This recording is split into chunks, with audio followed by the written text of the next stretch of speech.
మల్లన్న కవితక్క గురించి విష ప్రచారం చేయడం మొదలుపెట్టడం జరిగింది.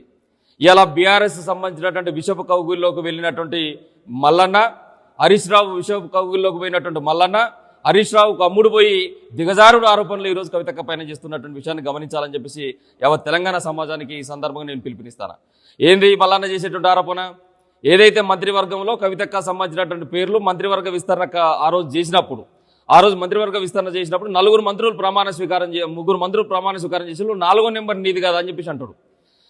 కాంగ్రెస్ లో ఉండబడేటువంటి ఆ మంత్రులు ఏ రోజు ప్రమాణ స్వీకారం చేసిలో తలకాయలని కనుక మెదడు ఉంటే ఒకసారి ఆలోచన చెయ్యి. జూన్ 8వ తారీఖు రోజున నాడు ఉండబడేటువంటి కాంగ్రెస్ సంబంధించినటువంటి మంత్రులు ప్రమాణ స్వీకారం చేసిళ్ళు. కవితక్కను సెప్టెంబర్ 3వ తారీఖున సస్పెండ్ చేయడం జరిగింది బీఆర్ఎస్ పార్టీకి. మోకాలకు బొడగుండుకు పోలిక చేసినట్టుగా ఆ అంశాన్ని తీసుకొచ్చి నువ్వు దీనికి పోలిక చేసి మాట్లాడడం ఎంతవరకు కరెక్ట్? తెలంగాణ సమాజం అంతా కూడా ఇలా అర్థం చేసుకుంటున్నారు. నువ్వు ఏ పార్టీలో ఉన్నావో నీకైనా తెలుసా? ఇలా ఒక పార్టీకి అధ్యక్షుడిగా టీఆర్పీ అని చెప్పేసి తెలంగాణ రాజ్యాధికార పార్టీ అని చెప్పేసి పెట్టుకున్నా. నువ్వు కాంగ్రెస్ పార్టీ ద్వారా ఎమ్మెల్సీగా గెలిచి, కాంగ్రెస్ పార్టీ బీఫామ్ ద్వారా ఎమ్మెల్సీగా గెలిచి ఇంతవరకు కూడా రాజకీయ నైతిక విలువలు లేకుండా, ఆ పార్టీ పదవికి రాజీనామా చేయకుండా, సిగ్గు తప్పి లజ్జ తప్పి ఇంకా శాసనమండలికి ఎట్లా పోతున్నావో మల్లన్న నువ్వు సమాధానం చెప్పాల్సినటువంటి అవసరం ఉన్నది. నీ నీచ చరిత్ర ఎవరికి తెలియదు, నీ దిగజారు రాజకీయం ఎవరికి తెలియదు, నీ బ్లాక్మెయిల్ రాజకీయాలు ఎవరికి తెలియదు అని చెప్పేసి ఈరోజు నువ్వు ఈ నీతివంతమైనటువంటి మాటలు మాట్లాడుతున్నావు, సమాధానం చెప్పాలి. ఇలా ఎస్ఎస్సీ చదువుకున్న చిన్న పిల్లలు కూడా ఒక రాజకీయ పరిజ్ఞానంతో, రాజకీయ అవగాహనతో ఉన్నారు. ఒక పార్టీ నుంచి గెలిచి ఒక పార్టీని ఎస్టాబ్లిష్ చేసి దానికి నాయకునిగా ఉన్నటువంటి నువ్వు ఎందుకు ఎమ్మెల్సీ పదవికి రాజీనామా చేస్తలేవో ఇలా ఈ ప్రాంత ప్రజలకు సమాధానం చెప్పాలి. ఛాయ పైసలు ఆడుకున్న స్థితి నుంచి ఈరోజు ఎక్కడి వరకు పోయినావు నువ్వు? ఇదే హెచ్ఎండిఏ లిమిట్లో దరిదాపుగా 660 ఎకరాల పైచిలుకు భూమిని ఈరోజు నీ పైన ఉన్నటువంటి విషయాన్ని తెలంగాణ ప్రజలకు తెలియజేస్తాను.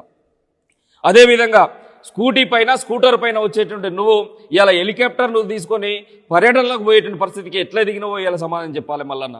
చివరకు ఆలేరు నియోజకవర్గంలో ఇటీవల కాలంలో స్కూల్ విద్యార్థులకు షూస్ పంచడం జరిగింది. నువ్వు ఆ షూస్ బాటా కంపెనీ సంబంధించిన షూస్ పంచినావు. బాటా కంపెనీ షూస్ పంచితే నికార్సుగా పంచినటువంటి వ్యక్తి అయితే ఆ బాటా కంపెనీ ఇచ్చినటువంటి బిల్స్ చూపెట్టగలుగుతావా? చివరకు బాటా కంపెనీ లాంటి బహుళజాతి సంస్థలను కూడా బ్లాక్మెయిల్ చేసి నీ దందాల కోసం, రాజకీయ అభ్యున్నతి కోసం వాడుకున్న మాట వాస్తవం కాదా మల్లన్న? సమాధానం చెప్పాల్సినటువంటి అవసరం ఉన్నది. చివరకు నీ దగ్గరికి నీ సహాయం కోరి వచ్చేసినటువంటి ఒక బీసీ బిడ్డ సాయి ఈశ్వరాచారి ఎవరైతే ఉన్నారో, సాయి ఈశ్వరాచారి నీ దగ్గరకు వస్తే తను మానసికంగా మంచి లేనటువంటి పరిస్థితులను ఆసరాగా చేసుకొని నాడు తెలంగాణ ఉద్యమంలో శ్రీకాంతాచారి ఆత్మహత్య బలిదానం చేసుకుంటే ఎట్లయితే పేరు వస్తుందో అట్లా నువ్వు బీసీ ఉద్యమం కోసం చేసుకో అని చెప్పేసి పురుగొలిపితే ఆ బిడ్డ 3 బిడ్డల తండ్రి ఆయన నీ ఆఫీసు ముందుకు వచ్చి ఆత్మహత్య చేసుకుంటానికి కారణం ఎవరో నువ్వు సమాధానం చెప్పాలి. ఆ ఆత్మహత్య ముమ్మాటికి నువ్వు చేసినటువంటి హత్యగానే తెలంగాణ సమాజం చూస్తుంది, బీసీ సమాజం చూస్తుంది. మరి రాష్ట్ర ప్రభుత్వానికి చిత్తశుద్ధి ఉంటే అట్లాంటి బహుజన బిడ్డ ఎవరైతే సాయి ఈశ్వరాచారి చనిపోయిండో, సాయి ఈశ్వరాచారి సంబంధించినటువంటి మరణం పైన తక్షణమే విచారణ జరిపించాలి. మల్లన్న హస్తం దీంట్లో దాగి ఉందని చెప్పేసి ఇప్పటికి అనేక రకాలుగా బీసీ సంఘాలతో పాటు డిజిటల్ మీడియా నడుతున్నటువంటి డిజిటల్ జర్నలిస్టులు కూడా ఇప్పటి వరకు ప్రకటించి హెచ్ఆర్సీలో కేసు వేసినా కానీ ఇంతవరకు ఈ ప్రభుత్వం ఎందుకు చెల్లిస్తలేదో ఇలా సమాధానం చెప్పాలి. మల్లన్న పైన సాయి ఈశ్వరాచారి మృతికి కారణంగా తీసుకొని బేషరతుగా వెంటనే ప్రభుత్వం విచారణ కమిటీ వేసి మల్లన్న పైన ఏదైతే సాయి ఈశ్వరాచారి పైన జరిగినటువంటి మృతి ఏదైతే ఉందో ఆ ఆత్మహత్యను ఎట్లయితే చిత్రీకరించిందో దానిపైన విచారణ చేపట్టాలి అని చెప్పేసి ఈ ప్రభుత్వాన్ని డిమాండ్ చేయడం జరుగుతుంది.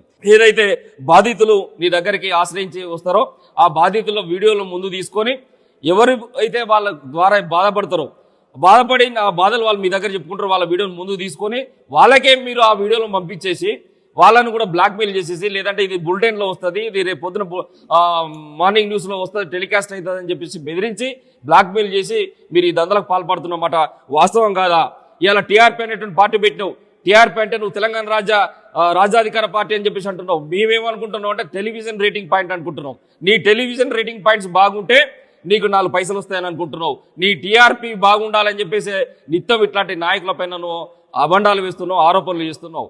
నిజంగా నువ్వు టీఆర్పీ పార్టీ పెట్టినావు. ఇప్పటివరకు ఎలక్షన్ కమిషన్లో నీకు ఒక గుర్తు అనేటువంటి కూడా రాలే.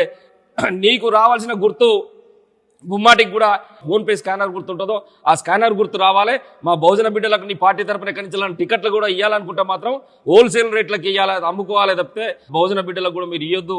కాబట్టి మీకు వచ్చేటువంటి గుర్తు కూడా క్యూఆర్ కోడ్ గుర్తు అనేటువంటిది రావాలని చెప్పేసి సందర్భంగా తెలియస్తూ కవితక్క పైన ఇంకోసారి అవాకులు చవాకులు కనుక పేలి ఇలా హరీష్ రావు కబందాస్తాల్లో చిక్కుకొని పోయి ఆయన దగ్గర డబ్బులకు అమ్ముడుపోయి ఇలా ఏదైతే బీఆర్ఎస్ పార్టీ ఆరోపణలు చేస్తుందో అవే ఆరోపణలు ఈరోజు కవితక్క పైన నువ్వు చేస్తున్నావు. ఈ ఆరోపణలు తెలంగాణ సమాజం క్షమించదు.